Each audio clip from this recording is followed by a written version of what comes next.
Mika, so lovely to see you. Thank you. It's nice to be here. In not a strange place where we last saw each other. Gosh, are we allowed to talk about it? I don't think a little we can. bit. Little. All I'm going to say, well, I'll say it so you don't get in trouble. Okay. But the last time I met you, we were in some surreal, immersive, theatrical kind of thing, and I don't even know how to describe it. How do you describe it? You just said it perfectly, because we're not allowed to say what happens on the ride. Right. But I was part of the ride, Yeah, and exactly. you were immersing yourself. I was the spectator of this piece of theatre, and the piece of theatre, the cast, which you were part of, is about 450 people. This is not a joke. Yeah. In the most enormous building in the middle of London. No one's allowed to know where it is. It changes all the time. It's shrouded in mystery. And for 450 cast members, there is one spectator. And I was the spectator, and you were in the cast, and I was losing my mind. You really were. The wonderful thing was when I had to say, and hello, what's your name? And you looked at me, and you said, Mika. And I wanted to say, I know you're Mika, but I can't. So now I can. Hello, Mika. Hi, Gaby. It's really a pleasure. So lovely to see you. And thank you for your new music. Oh, thank you. It's been too long. Yeah, it's been, it's been a while, a really long while. 7 years almost. I mean, I've been touring the whole time. I put out an album in another language, in French, and this is my 7th album now. And so it's really good to come back with something that's so kind of joyful and kind of eccentric and out there, you know? But eccentric and out there and joyful are three things that we need right now. I think so. I kind of wrote it as a medicine for me. Because that's interesting. Well, just a little bit, how to keep your spirit, you know, as in the times we're living in, as you get older. When I started doing this, I started really, really young. I was like 8 or 9 years old when I actually started being, going and getting gigs like in the West End or in like classical music and stuff. But when I really started singing my own stuff, I was about 19 years old. That's still young. But then I'm 40, almost 43. And how do you kind of grow up but keep your spirit? How do you grow up and not let the gravity of life pull you down? Doesn't mean that you have to act like a clown, but you still have to be that person who allows themselves to dance on their bed in their boxers, pretending to be Michael Hutchence at 7 p.m. just because, without anyone watching, obviously. Did you do that yesterday at 7 p.m.? Oh, I do it all the time. Oh, fabulous. That's how it should be. I have no shame. I think you have no shame either when it comes to that. I have no shame. I was just told by my producer not to touch something, and now all I want to do is touch it. You mean the keyboard? Yeah. I completely understand that, because I have this thing where I like the texture of buttons. Like if I'm doing that to the phone, oh, no, God, I'm calling someone now. Touching the phone. But like, the texture of buttons. Yeah, but I think you like being naughty. Sometimes. Yeah, naughty's good. Or naughty with a small N is a really good way to be. I have so many questions for you. I don't even know where to start. For me? Yeah, for you. What, being naughty? I mean, firstly, starting off with the fact that when I was, getting ready, waking up in the morning for me is arduous. And you were just defying gravity. I didn't understand. I would just be kind He's gone to defying gravity. I wanted to ask you about that. I wanted to ask you about Popular with Ariana Grande. Oh, yeah. You gave me that. You gave it to me on a plate. I was just about to say how I couldn't get through a kind of slice of toast, and you were on fire already at 7 o'clock in the morning in some... I'm very annoying. Street in the middle of like mysterious... Yeah, I know, but I'm very annoying. Land. Ask my husband. It's first thing in the morning. And the big breakfast was astonishing. Oh, you're so lovely. But tell me about Terry. Defying gravity. Singing Popular with Ariana Grande. Well, what happened was, this was a few years ago, and quite a few years ago, and I was Stephen Schwartz came to visit me in the studio. I was working. Just randomly? Yeah, he just wanted to say hi. Did he knock on the door? Yeah, he sent an email, and then he rang the doorbell, and then he came in and sat in the room for about 4 hours. Oh, wow. As I was working on an album. So we're sitting there, and then he's like, I was like, why are you in Los Angeles? He's like, well, I'm here to check on my musical. It's called Wicked. I'm like, oh, okay, cool. He's like, and he looks at me waiting for a response, and I'm like, that's nice. He's like, you haven't seen it? I'm like, no. They say, well, come with me. I've got to go check on my LA touring production. And so we were like, okay, I'll go with you. That sounds nice. So we're sitting there and I'm watching the show. I'm sitting next to Stephen Schwartz. Everybody watching at this point, is the ones who know who he is are quite excited. But at that point, not many people knew what he looked like. Right. And it was really interesting. He was writing notes. This is a man who's written, Pippin, Godspell, so many different huge I'm mad about musical theatre. He's God. Disney musicals as well, like as a lyricist, like so many things. He's sitting there writing notes for the touring production of a regional version of his show, which is at that time was playing in like 32 different countries and different languages. He's sitting there writing notes, and afterwards he's like, so what did you think? We went for dinner. I say, listen, it's amazing, obviously. I get it. It's but there's this amazing melody. And he was like, which one? He was like, the one that goes popular. I said, but the problem is why did you give it to the wrong person to sing? You gave it to the popular one when that song should be sung by the loser. And he just looked at me. I say, the loser's got to sing popular. I say, will you let me play with it? And he just smiled and he was like, okay. I went off. And I used the melody and a bit of the lyric, and then I kind of rewrote the entire song from the perspective of someone who feels like the world tells them they're a loser. And, and it's a bit of a vengeance song, but really tongue-in-cheek and really warm and really melodic. I was really nervous. I played him the demo, and he was just saying, you've written the song, the other version of the song that I wish I had written. So I said, oh, okay. And at this point, he had rejected anyone using any single melody from Wicked because, quite rightly, he protects his brilliant piece of work. So at that point, there was a young actress with red hair who had started singing, who had just been signed to the same label as me, Republic in New York. And they were like, this girl's really good. Will you just... I was like, okay. So we did this kind of like a kind of video call. She was in Toronto filming a Nickelodeon show. It was Ariana Grande. And I'm like, hi, how are you? And, this is how the song goes. She'll say, oh, this is cool. And she's going to say, I'll try it. I say, okay, try it. She just opens her mouth. In 2 takes, it was done. I was gobsmacked by this astonishing creature. I didn't know where it came from. I called up the label. I was just saying, this is the biggest star in the world. This is the biggest star in the world. And then she came just to show you how the work ethic from such a young age. She flew in from Toronto to film a video with me.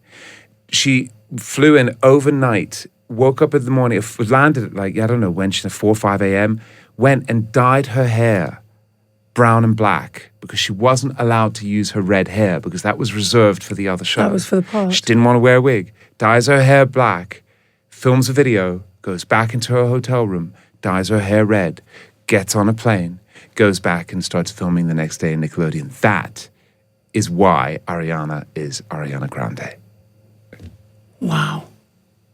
I mean, not that story, but that work ethic. I know, because the work ethic you're talking about. Unbelievable. And she was young, and she still had that kind of thing. Sometimes it's just like you just come across some people and you're just like, this just works. This person was born to do this. So you've seen the films, I presume? Bits of them, yeah. Yeah. Yeah. So you haven't seen the whole thing. What I love about the film more than anything is the set. I mean, they built all that stuff in a world where everything is just kind of done in the computer now in CGI. They built everything. And we should be so proud because they built all of that land with the huge CGI. lake. It wasn't It AI. was all real, and it's all just outside London. Wouldn't you like to go and visit? No, it's gone. I know, but wouldn't you like to just walk onto Of course, that? but it was so secretive. But I think the UK doesn't. I think a lot of the people in the world don't realise that all that was built here. in the UK. Same thing with Barbie. You're wearing a glorious pink jumper, which is one of my favorite. They always say pink is punk. Pink is the most punk color that anyone can wear. But Barbie, for example, that was done here as well, and they built that whole world. Do you know that on the global market, there was a shortage in the world of bright pink paint? I heard that, but I didn't know if it was one of those urban myths. No, it was true. Because everyone kept saying it to me because I love pink. And they said, oh, you're not going to be able to get pink polish. You're not going to be able to paint your house. I don't paint my house pink.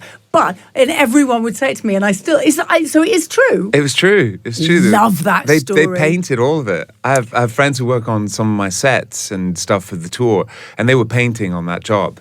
Oh, how amazing! I see. For me, if I think about you at all, I just think about a smile. It's absolutely true. The first thing when I think about you is just the smile. But everything is very visual. Your music is visual. When you're on the piano, it's visual. I was looking at clips of you doing Eurovision abroad.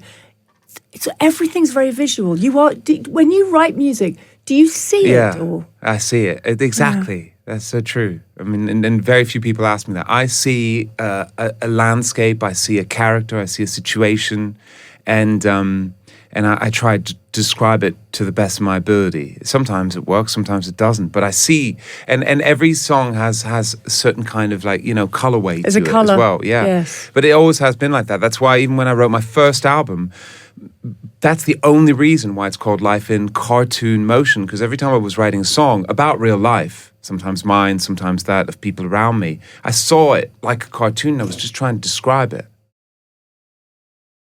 But that's how, when I listen to your music, I visualize. So, I mean, you've got to be a filmmaker as well, and you've got to write novels. Oh, that's very generous of you. I think you just have to be a delusional daydreamer. When you dream at night, not daydream, but when you dream at night, what language do you dream in? English, but then little bits come in, yeah. Do you never dream in any of the other? Because you speak about 20 million languages. No, I speak a bit of other languages. So but Italian? I speak Italian. I never, ever dreamt in Italian. Really? Yeah. Such a beauty. That's a sing-songy language, isn't it? Yeah. I mean, and then... Let's put you... Tonight you will speak in Italian. I shall be eating spaghetti.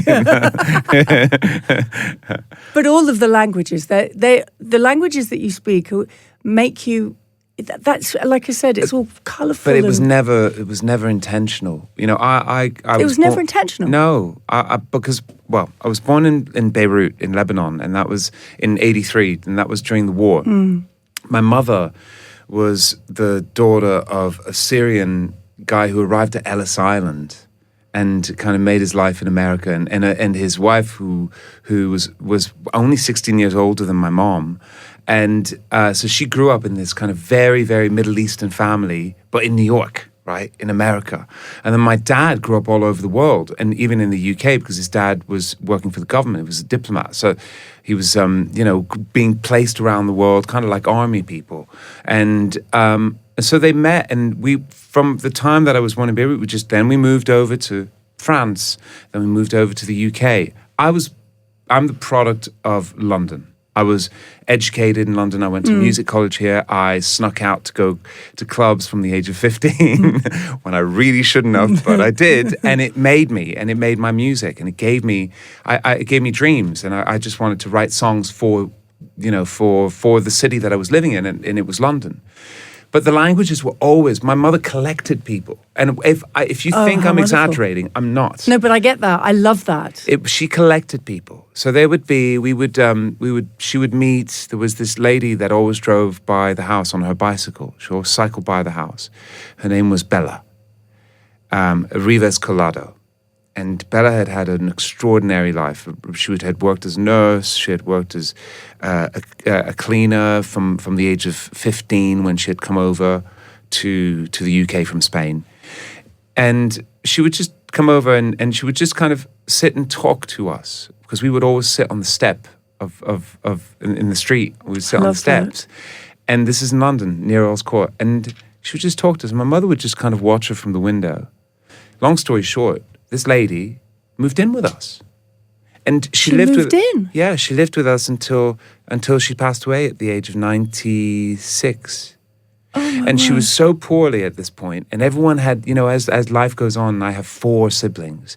Everyone gets dispersed around the world, and I had been touring and everything, and so we all go, and I would go and go back to my mom's house, and I'd be like.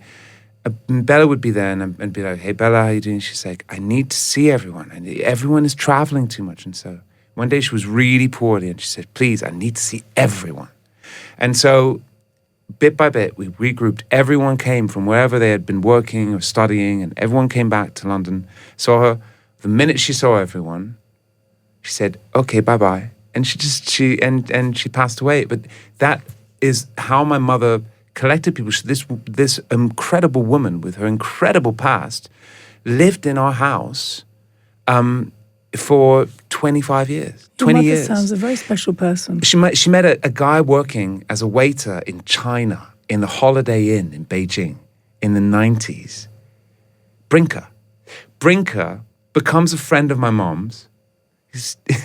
He obsessed with Mariah Carey, obsessed with Michael Jackson, obsessed with the West, comes over and lives with us. So Brinker's also there, and Bella. He was also living at the same time, but there was no room, there was no bedroom for him. So he'd slept on the sofa in the living room, and Brinker was there, and everyone would come over from school, and they'd hang out, and they'd be like, Brinker speaking Chinese, Bella screaming at everybody, telling everybody off in Spanish. This other lady called Rafa, who we met in Portobello Road and at the market, and she started to hang out with us too. So Rafa was living there as well as Brinker and Bella? Yeah, Rafa as well. Well, Rafa would partly live there half the week, and Rafa had a glass eye, and then where did Rafa sleep though? If Brinker's got the sofa and Bella's got a room, sometimes in bed with us.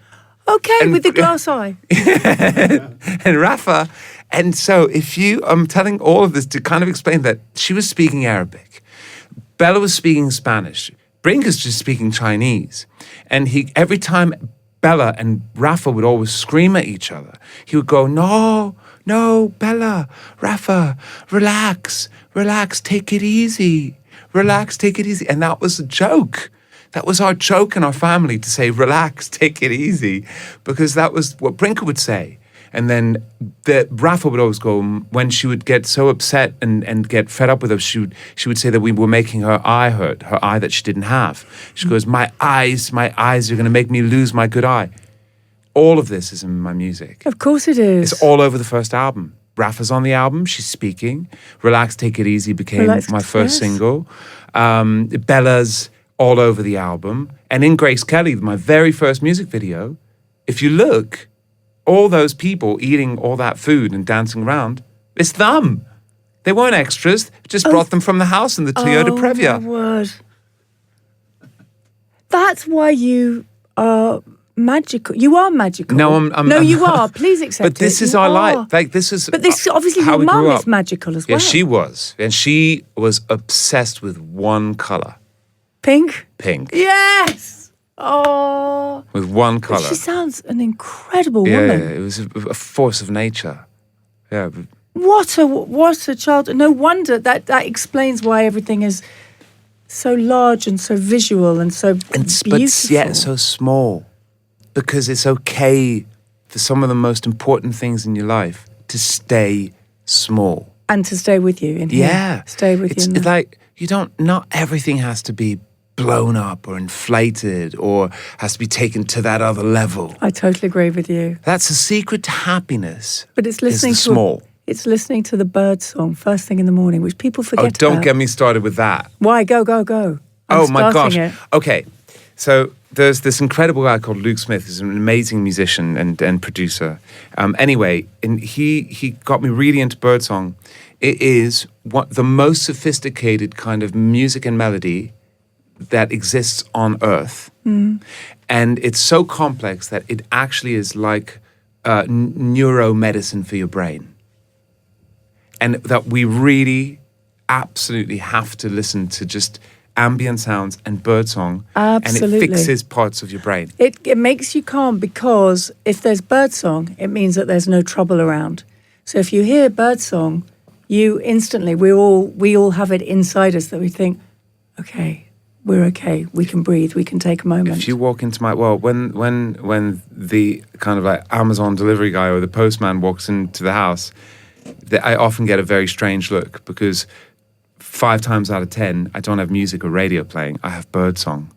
It gets a bit weird when it's like kind of tropical cuckoos and parrots going wah, wah. But I know. There's so many playlists just for birdsong. I know. I have, honestly. If I show and the lovely EMDR.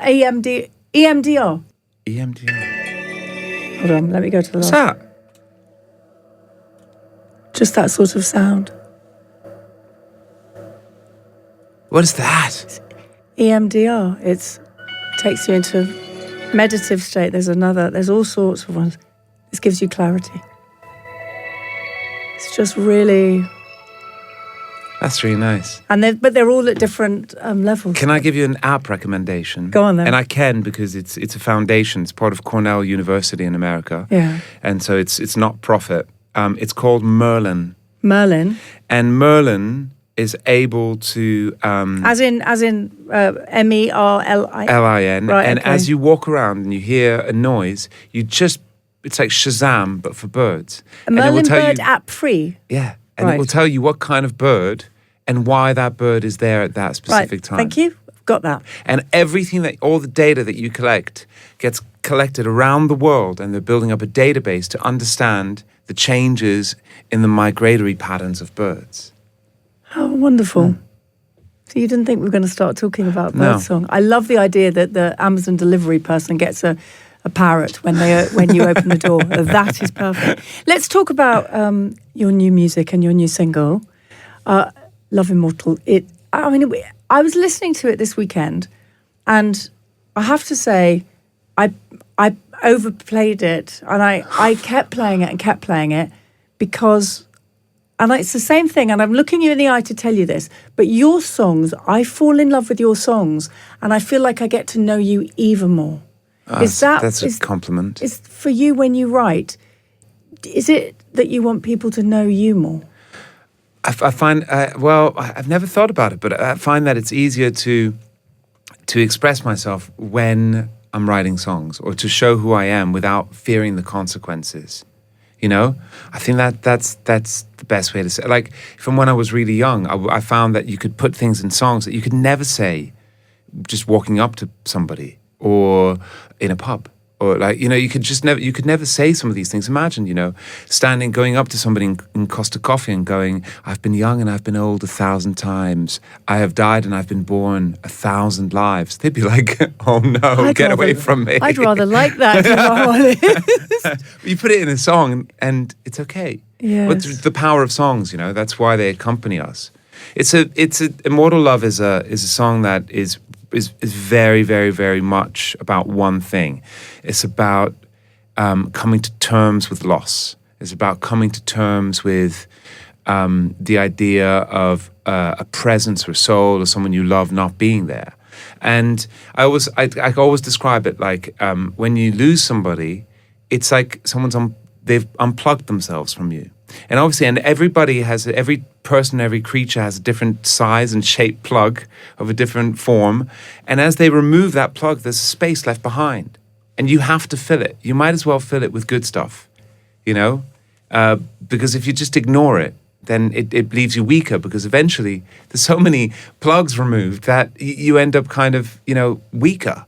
So instead of becoming weaker, you find a way to make peace with it. And writing songs for me is one of the ways that I do that. So it's about understanding, coming to terms with loss, and just for a second zooming out. And are you able to do that yourself? No, that's why I write songs, to try. And then I sing helps, them. yeah. But I think birds do it. And piano. Obviously, we must talk about the piano. It's just, I love it. I'm very lucky to have interviewed the winners of the piano, and they steal my heart. They're remarkable. Oh my word! Yeah. It is extraordinary. And what's so lovely is, and I walk everywhere, and the amount of times I go through all the different stations, and you see strangers just sitting, and it's as if you've done that switch, you've turned that switch on, and you've said, it's okay. Anyone, you can do it. You can sit at a piano. There's no judgment. Yeah. We're not saying you're dreadful. And I know it's all about a winner in the end, but it's not. It's not really about a winner. Claudia and I had a big argument about this when we were doing the very first season, which was just a documentary. It was meant to go on. We expected to go on like at 11 o'clock at night on a Wednesday night. Oh, it's a fantastic show. Really, it was a complete surprise. We did it because we loved it. The idea, it was so pure and just refreshing. and I loved Claudia, and I loved Lang Lang, and it was it. But we just showed up, and we didn't really know what we were doing.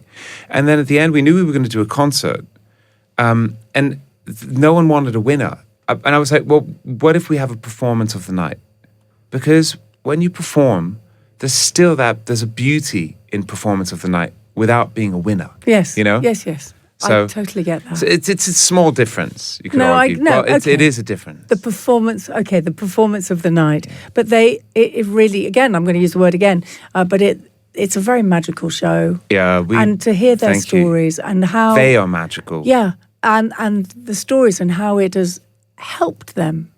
But music does. Music is something that can cure, that can help, that can hold your hand, that can be there when you're feeling you've lost someone, or you've fallen in love, or you're feeling sad, or you're feeling elated. All of that music has been so powerful for you throughout your life. For all of us, and it's funny. It's like I don't know, the relationship with the piano in the UK is a very, very particular one, and there used to be pianos everywhere. In a pub, there'd be a Joanna. In